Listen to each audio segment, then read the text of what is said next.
Il y a une berline blanche avec un arbre qui a poussé droit dans le centre, apparemment pendant la nuit. Et personne ne sait vraiment comment cela s'est passé. Peut-être un miracle?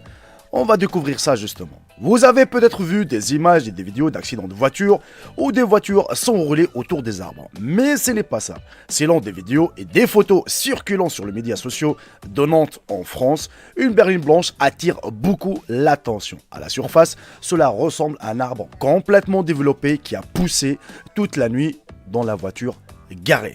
Pour un enfant, un arbre planté du jour au lendemain et poussant dans une voiture aurait tout son sens. Mais pour nous, gens ordinaires qui savons mieux, c'est quasiment impossible. Si vous ne l'avez pas déjà deviné, c'est en fait une pièce d'art des rues réalisée par une troupe de théâtre locale qui s'appelle The Royal Deluxe, qui est connue pour ses œuvres fantastiques comme celle-ci et pour d'autres œuvres qui défient la logique.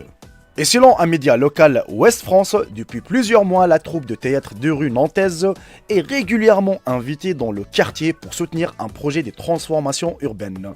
En petites touches, elle distille son imagination et déclenche les sourires des passants. Au début, il y avait ce lampadaire tordu, ou encore la voiture suspendue à une façade ou le campeur accroché à un immeuble. Si vous habitez dans et autour de la région, bien que cela soit une surprise, cet art de rue n'est pas si rare. Maintenant que nous savons qui a fait ce street art, il faut bien l'admettre, c'est ingénieux. La seule explication logique est que le bas et le haut de la voiture sont déjà pré-percés de deux côtés.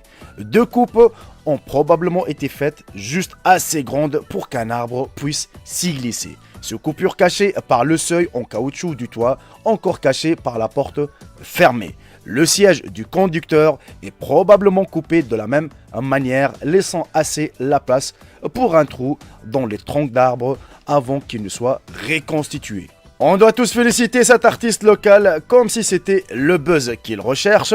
Eh bien, je pense qu'il a bien trouvé son buzz. Aïe aïe aïe, faut vraiment l'admettre.